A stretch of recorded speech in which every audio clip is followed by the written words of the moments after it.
What's up YouTube? In today's video, I'm going to be showing you how to apply a Muay Thai roundhouse kick the way it was taught to me in Thailand when I trained on Namsaknoi's Muay Thai camp or club, and I had the honor of being able to train with the Emperor of Muay Thai for about 4 months, and I learned a lot over there, and I just want to share my knowledge and what I was able to pick up from training over there. You want to learn proper mechanics into being able to get a good kick. So you need to develop flexibility, you need to develop strength and power, okay? So a couple things you could do: get a good stretching routine for center splits and middle splits. 2, to build up your strength, start adding a weight routine, whether that's on machines or free weights.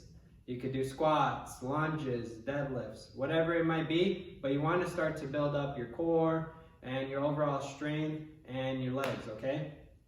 Now for power, you're going to start to do box jumps. You're going to start to do plyometrics. You're going to start to just incorporate your skills training. For me, I'm a big believer that you have to do your skills training. You can't replace 500 roundhouse kicks, okay? That's the only way you're going to get it done, and that's the only way you're going to condition your shins, and the only way you're going to get proper mechanics to kick like an elite martial arts athlete.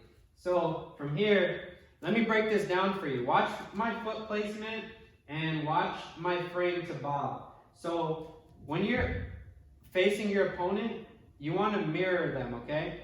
Whether you're in a taekwondo or MMA stance, boxing stance. For me, I'm going to take more of a Muay Thai stance where my hips are square. Now I'm mirroring my left leg up here with bob, my right leg up here with bob. I'm chopping for the outsides, okay? Let's start from the ground up. I step straight and then I pivot as I kick. I don't pivot and then kick. And that's just a balanced preference for me that was taught to me, okay? The next one is trying to lock out your leg and swinging from the hip.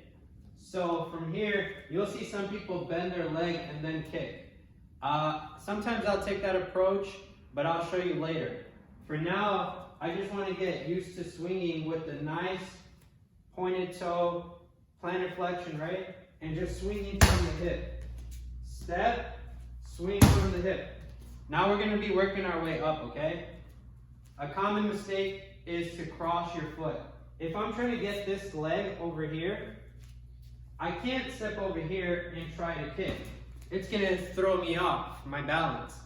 So I need to step almost like in a V shape, like a 45-degree angle, and then go, okay? So from there, you need to make sure that you're not stepping and crossing your legs up, okay?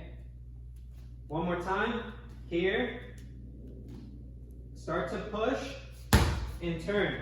Bring your kick back to your stance, all right? Now for your hands.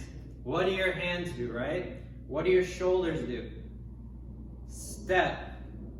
I like to drop this arm just to start, and then from here, as I'm about to kick, I'm rotating almost until I get to a side plank, and you'll see here. So my guard is up, my eyes are on my target, and I'm making sure I'm trying to connect with my shin. And that's more of a wide. I want to show you one more kick that you could watch on like Sylvie, her channel. She did a training session with Sagat. And Sagat, he goes up and through.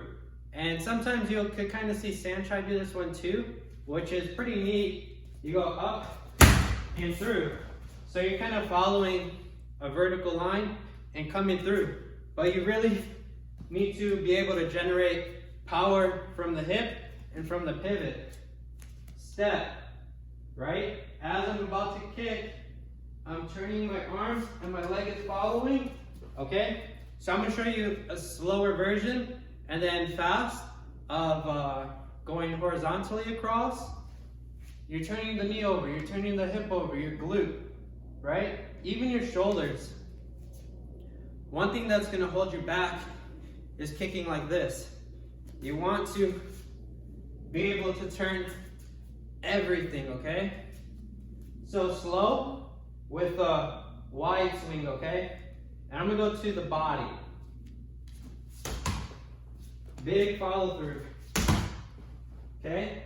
Now, a direct approach, up, and follow through. So at the end of that, I'm extending. Boom, okay? On the left side, wide. Bring it back. Follow through. And you can take whatever approach you want and just try them out. Do hundreds of them, okay? So now you have that. Let's do a recap. Don't pivot early. Arm mechanics. Okay, you're switching them. Turn everything. Almost like a side plank. Full extension of the leg. And breathe. You gotta breathe here, right? Now, coming to the heavy bag.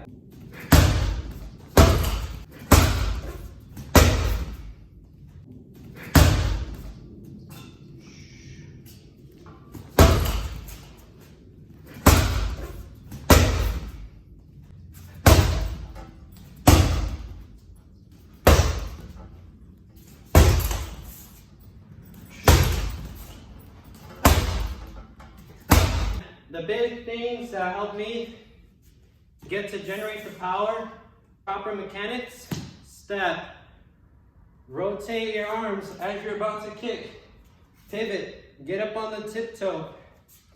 Also building flexibility, middle splits, center splits, strength, squats, deadlifts, tired, lunges, things like that. Bodyweight exercises, plyometrics, flexibility, strength, power, right? Building up your core, and overall, just drilling.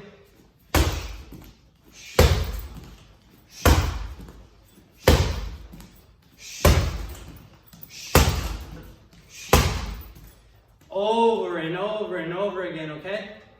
Give that a try. Let me know what you think. Let me know how those tips go for you. A lot of times you'll see people pivot early. I try not to, only for momentum and balance reasons. And again, that's how I was shown by Namsaknoi and by his trainers on that camp at the time. But other than that, peace.